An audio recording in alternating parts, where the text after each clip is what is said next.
All right. By now, you've all heard the news, chance to digest the fact that Canada pulling out of Kyoto. First country in the world to do so. Canada, we're number one. Environment Minister Peter Kent announced it. He's obviously hearing perspectives that come from his interests and the people who are clearly influencing him, perhaps inside his own caucus. We thought we would present him with a different viewpoint about climate change, because we'll all talk about climate change, right? Maybe he's not getting the full story. So I want to go back to 1984. So Mr. Peter Kent, I'd like to present you a CBC documentary called The Greenhouse Effect and Planet Earth. Good evening. Tonight on the Journal, a full edition devoted to the greenhouse effect, a phenomenon which will eventually cause the greatest global climatic change since prehistoric times. Well, that's awkward. I don't know which Peter Kent I should listen to. The one that was part of a political party or the one that was in the media? And his message, it sounds so important. Now, if only there were some way we could actually stop that big threat he was talking about from happening. If only there was a way we could all gather in a room and maybe work together on some sort of, I don't know, call me crazy, international agreement, or even an accord of some sort that could maybe address this thing we heard about. Let's just hear one more clip. The full effect won't be felt for a century or more, but younger members of our audience may well live to experience the first changes. Our grandchildren almost certainly will. We fully expect a certain amount of skepticism among viewers in this unusually cold winter to the proposition that warmer weather is ahead for Canada and the rest of the world. Wait, can I do it like this? All right. Some of us know better than to be skeptics of the effects of climate change, right, Mr. Minister? Some of us know better. Now, there has been a lot of criticism directed at Canada over the Kyoto pullout. The opposition obviously hammered the Conservatives in question period today. Oxfam International said it's an affront to nearly 1 billion people who struggle in the face of increasingly frequent and severe weather. You know who even called this out? China. And they're dealing with hate mail in very creative ways, I have to say. It's very bad. Now,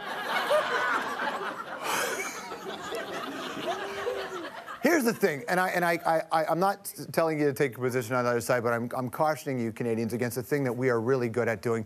God, we get defensive. We get smug. When anybody calls us out, we're like, blah, blah, blah, you know?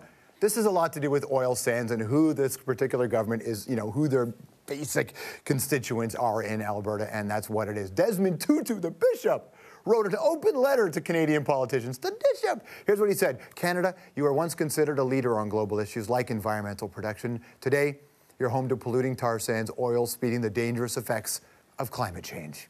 We can call on Canada to change course and be a leader in clean energy. Listen, I understand why Harper's doing this, okay? I know there's a lot of people going, oh, it's business interest. No. Here's why I say, yes, we used to be a shining light, as Desmond Tutu talked about, but that's a lot of pressure. It's a lot of pressure. Everybody kept saying, Canada, we look to you. But there's a lot of pressure on us. Who wants to be the good guy all the time? It gets boring. It does, right? Because, you know, he's like, oh, no, that's the one you want to marry. But, you know, who do people like? They like the bad guys. The dangerous guys. It's like Stephen Harper's a teenager, and he just got a black leather jacket. Made of tar. That's why we're doing this, Canada. It's not that we don't care about the environment. We just want to be the bad boy. Girls like the bad boys. He's gonna look at this beautiful stretch of land. Canada's a great example of natural beauty. No. Let's dig it up. No one's gonna care if we use all kinds of water to turn a little bit of tar to some oil. He's a rebel without an environmental clause.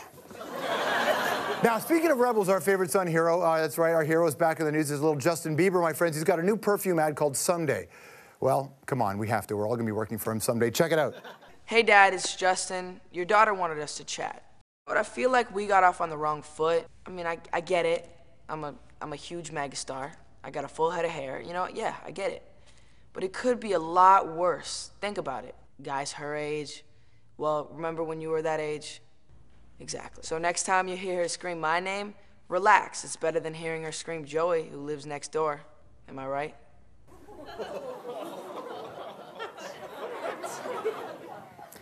Justin Bieber's young. He hasn't figured this out quite yet. Whenever you're addressing a dad of a young girl, the quickest way to lose them is to talk about their daughter's sexuality.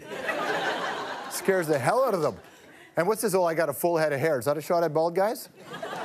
Gandhi was bald. You better than Gandhi? And legend has it, very virile. Captain Picard, bald. He had sex in space. Those guys smelled great. By the way, if your kid is calling out Justin Bieber's name as they're putting on a perfume, you can relax. Joey next door isn't interested. That's your debrief.